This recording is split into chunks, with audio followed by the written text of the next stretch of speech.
Escape. Escape tonight to Paris of 500 years ago.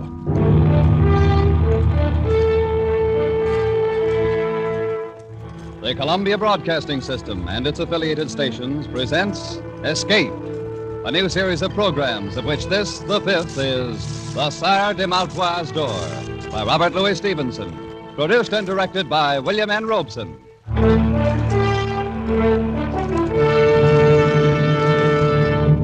The pen of Robert Louis Stevenson has been an avenue of escape for 3 generations.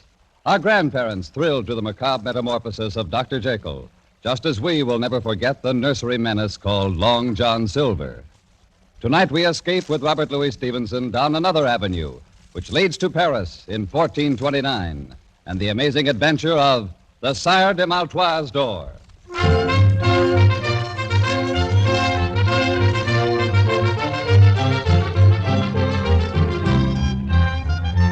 Dark of the moon, 1429, Paris. The House of Burgundy holds the throne of France, and English men-at-arms patrol the narrow streets. Troublous times for any man to be lost, on foot, at night. Psst! You there! Over here by the wall. What's this? Now the shadows themselves are speaking. I'm no shadow. A real live human being. I've managed to get myself lost in these confounded alleys.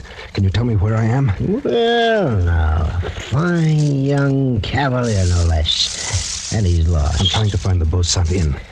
Will this street lead me there? Ah, lad, one street is as good as another, and none of them will ever lead a man anywhere. Oh, come now. You must know something about this part of Paris. Think, man, a patrol may pass at any moment. You're wanted, then. I have a safe conduct pass from the captain of the garrison. Safe conduct, he says.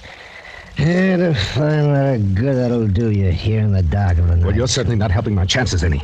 No, lad. The only safe conduct you have is that sword swinging at your side. Wait, quiet.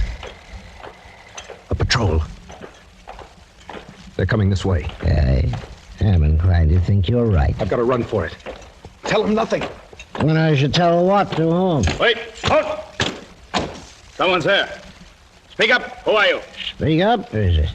And you a blundering pack of 2-day grenadiers that walk like a herd of cattle, such as me? Speak up. That served with the mad Prince Charlie himself. May he rest in peace. An old campaigner, eh? Where you from, soldier? Fontainebleau, from a smarter outfit in bivouac than the likes of you in quarters. Bitterness cups, eh, man? Seen anybody about, old-timer? Naught but shadows and tankards of ale. Fine French cavalier who departed hence without a bio-leave just now. Where'd he go? Oh, who knows? Perhaps he went one way, maybe the other. Though I think it was the other there. All right, men. Arms! French cavalier, eh? We'll have him like a fowl on the spit. Spread out, cover the street. Keep an eye out. Don't let him slip away between you. Forward now. Search every corner.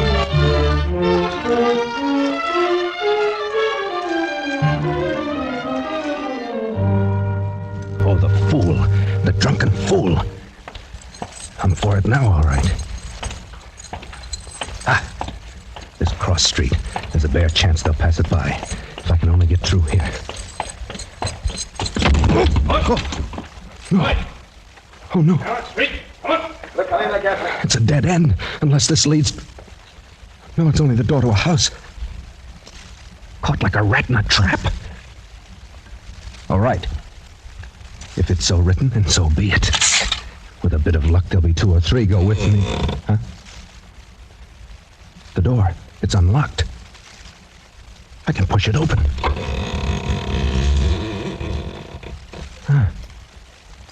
Black as the mouth of hell inside. Well, what have I got to lose? There. Look alive now. He has to be here someplace. Not that door, you dog! Can't you see the crest above it? He's not here. He's gone. That he has. Didn't come in here after all. All right, back to the corner. He's a sly one for sure.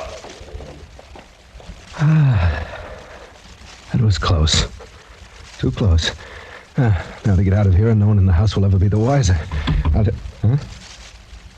What's this? The door's locked. Oh, it's a trap. But why? Why would such a thing be done? I came in here by chance, one chance against a million. Wait. It's a light. Somewhere inside the house. Well, by all rights, I should be dead at this moment. So...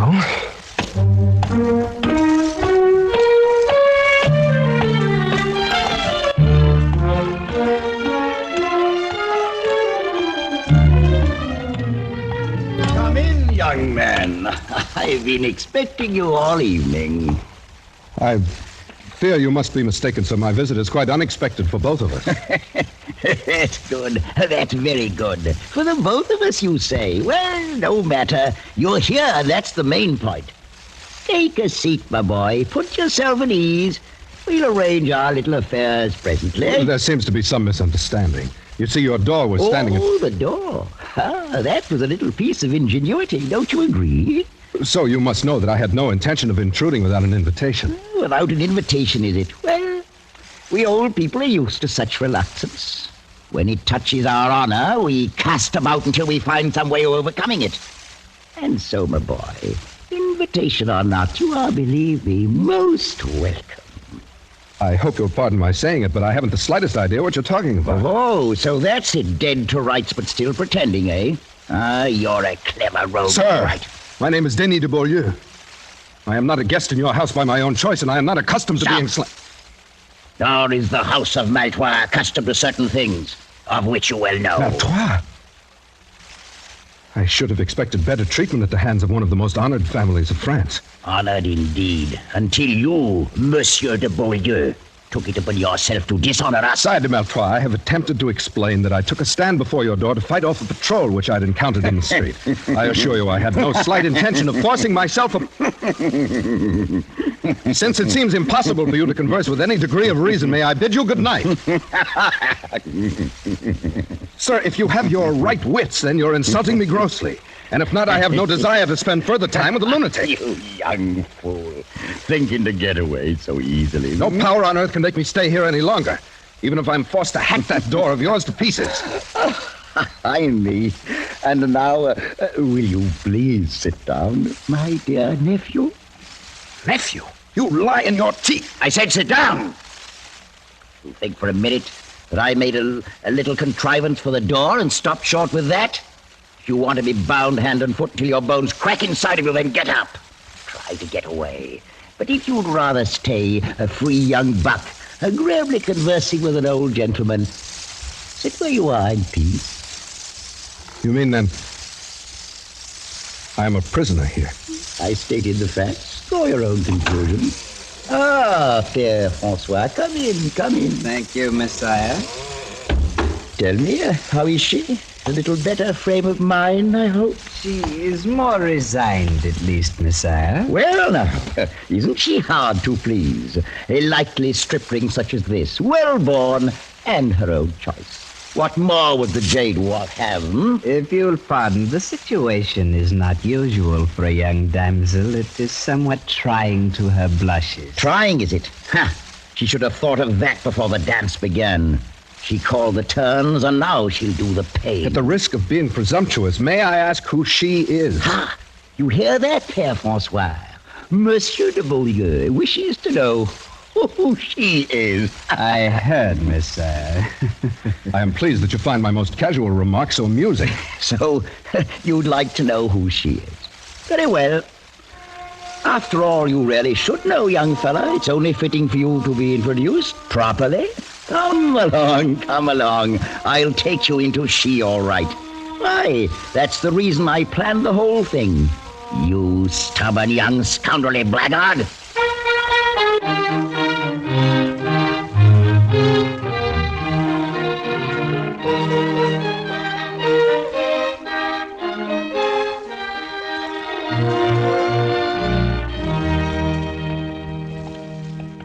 Come along, my boy. Right through this door. After you, sir, if you don't mind. Oh, no, it's not that kind of a trap. Here we are. How are you, my dear? Please, Uncle. Please have some pity on me. Pity? But I do a great deal more than you've shown for the name of Maletroit. Come now, up off your knees and look at the friend I brought you. It's good to be devout, but it is also necessary to be polite. I have no understanding how you can be so vicious. Oh, that's very unkind. And now, Monsieur de Beaulieu, since we've decided to keep up this farce, allow me to present my niece, Blanche de Maletroit. It's such an inhuman thing, surely heaven itself. He's not the man. My uncle, this is not the man. Expected you to say as much, my dear. Is it so unfortunate you couldn't remember his name? It's true. I swear by the Blessed Virgin, I do not know this man. Never laid eyes on him before. Please, sir, tell him. Tell him we've never seen each other before. For myself, at any rate, I've never had that pleasure. Sire, I've not met your lovely niece before this moment. Oh, now isn't that too bad? But it's never too late to begin. Quite often these impromptu marriages turn out very well in the end. Marriage? Sire de Maletroit, will you please be kind enough to explain what you mean? Aha, now, surely you've heard of the custom of marriage. It's quite widely practiced. At least, sir, I've never heard before of such a maniac as I perceive you to be. And I've no intention of marrying anyone. Then may I ask what were your intentions, my boy? Oh, well, no matter now. Père Francois is looking forward to performing the nuptial rites. Oh, he's quite properly ordained, you know. So, shall we say, in 2 hours? Meanwhile, I suggest you become better acquainted. Wait. Uncle, you can't be in earnest. I swear to you I'll kill myself before I'll be forced on this young man. Forced? Oh, come now, my dear Blanche. Is it possible that you think I'm lying? That you still believe this is the man? Frankly, I do. Well, then you're wrong. I refuse utterly even to consider Enough, my such... dear. You took it upon yourself to dishonor the name of our family. You forfeited all right whatsoever to question my designs. I consider it a duty to see that you're married with as little delay as possible. Out of the goodness of my heart, I've attempted to find the man of your choice. And I believe I've done so. But if not, then I care not one jackstraw. Is that perfectly clear? It's clear, sir, that you're a madman. Perhaps, my dear nephew. I'm not your nephew, nor will I be. I'd sooner die 1,000 times. Such a fury against the inevitable. But at any rate, you'll have 2 hours to compose your differences. Père Francois, bring the clock. Very well, Messiah. Thank you. Place it there. This, Monsieur de Beaulieu, is another of my little contrivances, and one that is hardly less ingenious than my door. Messiah, your accomplishments are of no interest to me whatsoever. Oh, I think you'll find this one most interesting. You will notice that the upper container is filled with water. In exactly 2 hours, all of the water will have dripped into the lower vessel, and at that time, I shall return. Remove the plug, Père Francois. Clever, isn't it? Well, genius is so rarely appreciated. And now I'm quite sure you'd sooner carry on your interview without an audience. You'd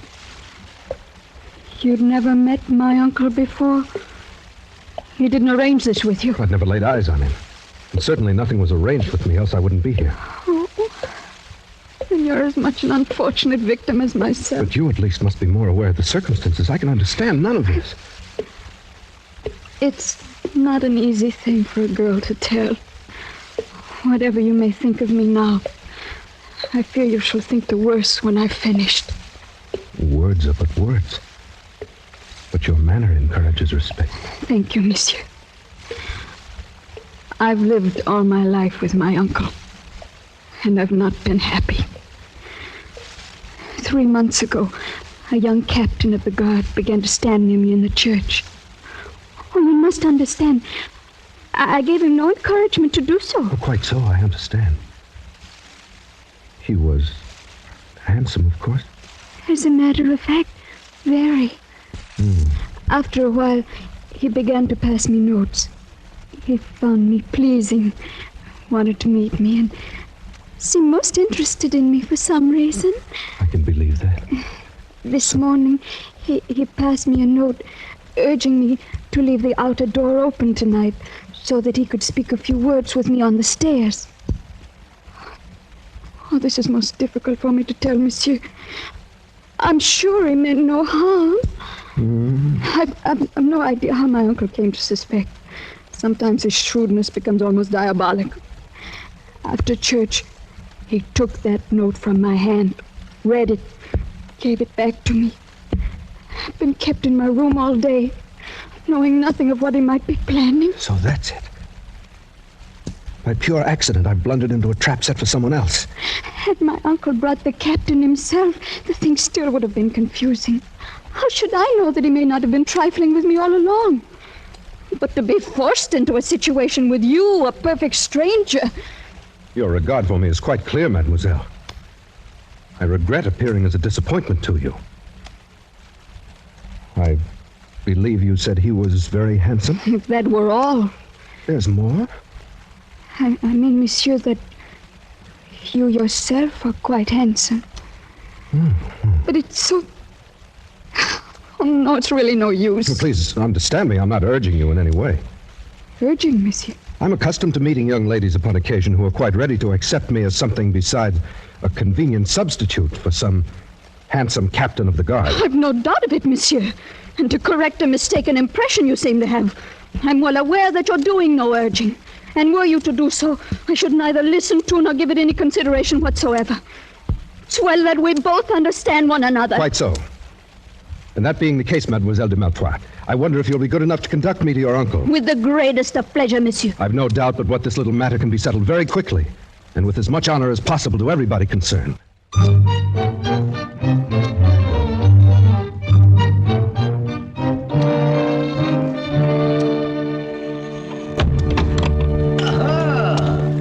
The full 2 hours weren't necessary.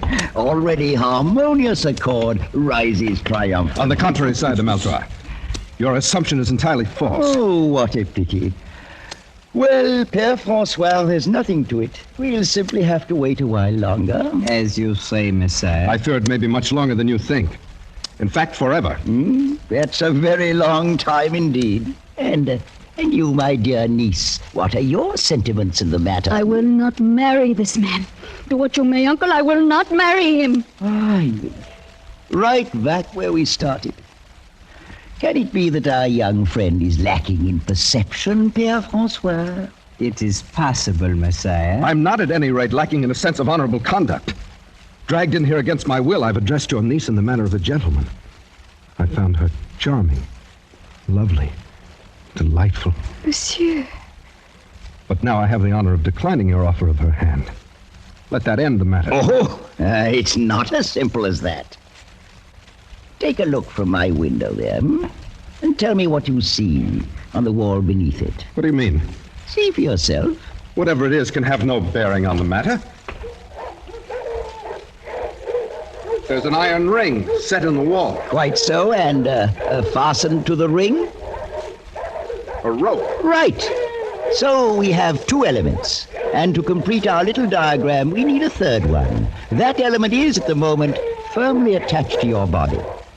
I'm referring, sir, to your neck. Uncle, no. And may I inquire the purpose of the dogs there in the courtyard below? Are they also a part of your devilish plans? My dear young man, a body doesn't hang in ropes forever, you know. You maniac. Even murder doesn't stop you. Oh, that's such a nasty word. Let us confine ourselves to the bald facts. At the end of your 2 hours, you will prepare yourself either to marry my niece or to kick out your life while you swing at the end of that rope. There's no other alternative. I think there's one. Between gentlemen, at any rate. Arm yourself, sir. You fool! You think for a moment that if I'd regarded your sword as a threat, you'd still be wearing it? Père François, will you open that door to the passage, please? Of course, Messiah. I'll be most happy to. Gentlemen, show this rash young buck the color of your steel.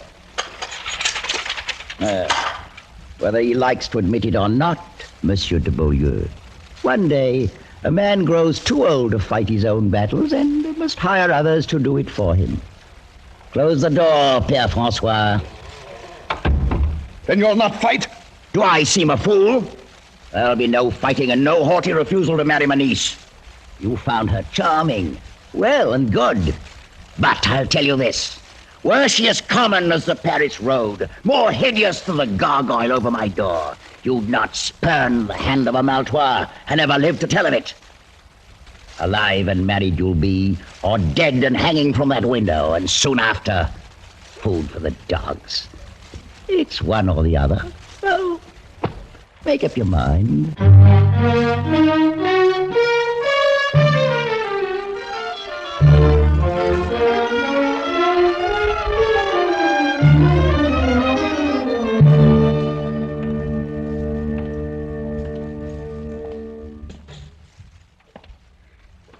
Please, Monsieur de Beaulieu, why do you not sit down?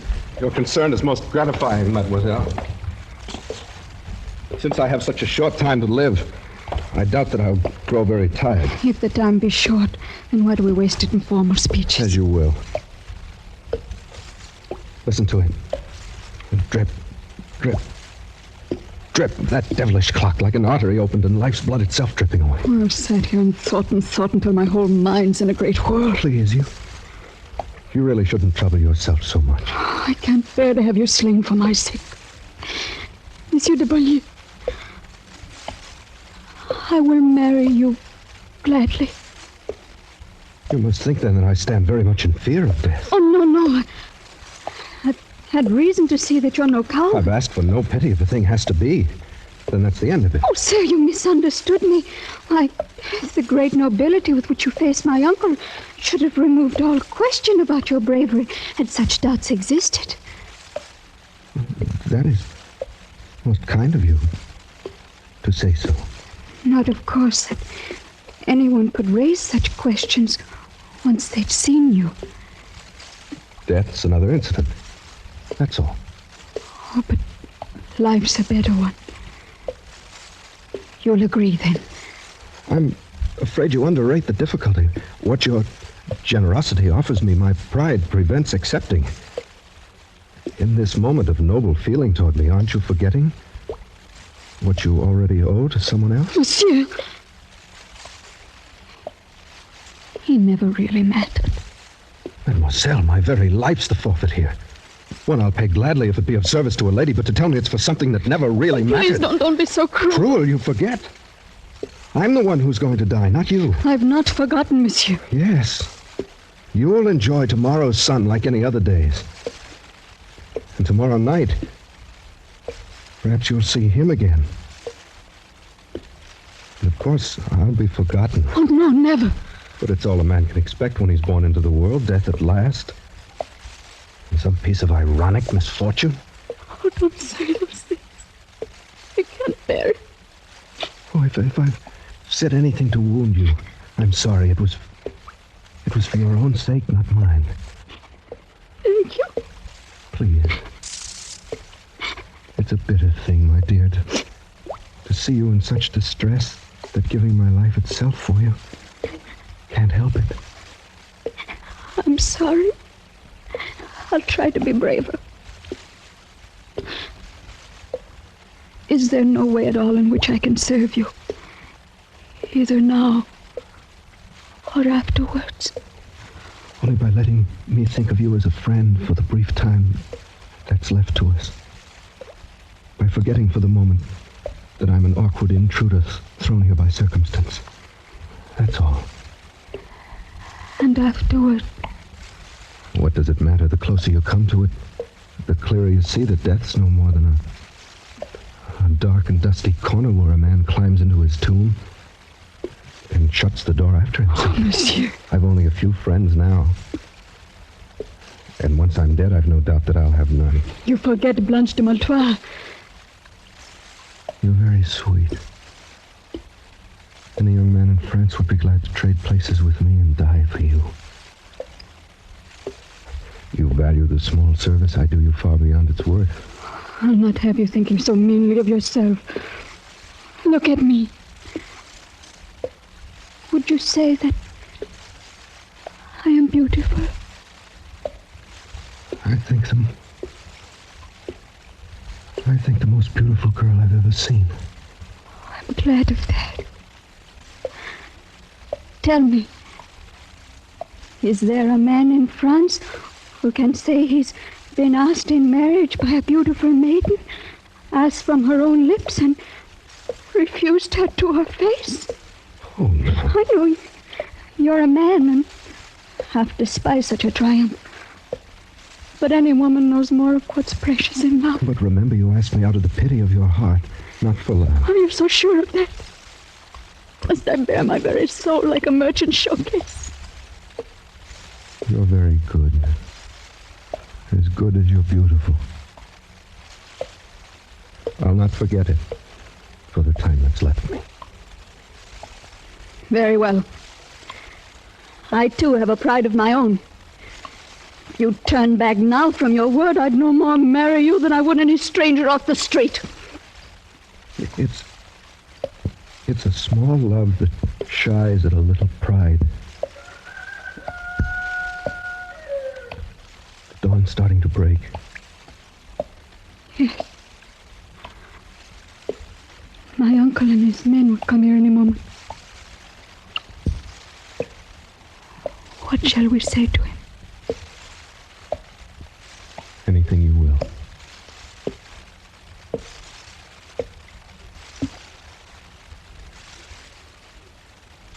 Oh. All of my life I'll weep for you.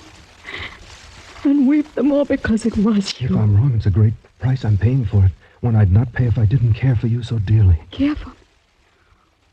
Oh, no, it's you who are being kind. It was in the moment your uncle brought me into you, and you raised your face to look at me. That's when I knew. Oh, strange. For it was then I felt it too.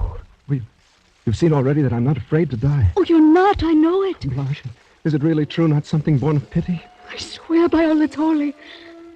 I love you, Denis. Oh, my beloved. And I can tell you now that I love you, too. Even after all you've I can heard. remember none of it. The captain's No name. matter. I love you. Oh, my I darling. love you more than my life and my soul. Blanche, my darling, I love you. I love you, Blanche. Well, Uncle. well.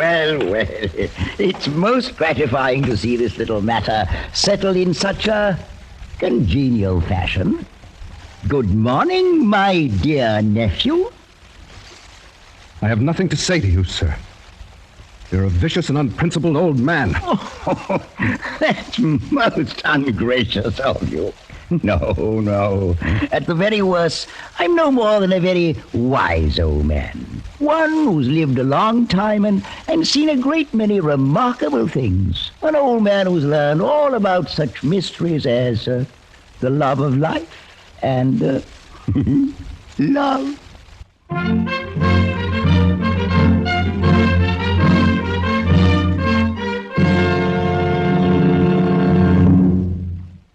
The Sire de Maltroit's Door by Robert Louis Stevenson was adapted for radio by Les Crutchfield and produced and directed by William N. Robeson, with Elliot Lewis as Denis, Peggy Weber as Blanche, and Ramsey Hill as the Sire de Maltroit. The special musical score was conceived and conducted by Cy Fewer.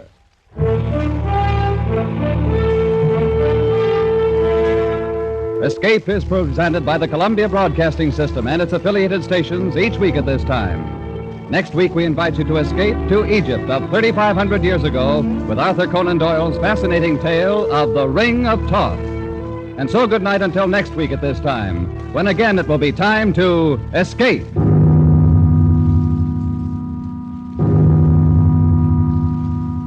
This is CBS, the Columbia Broadcasting System.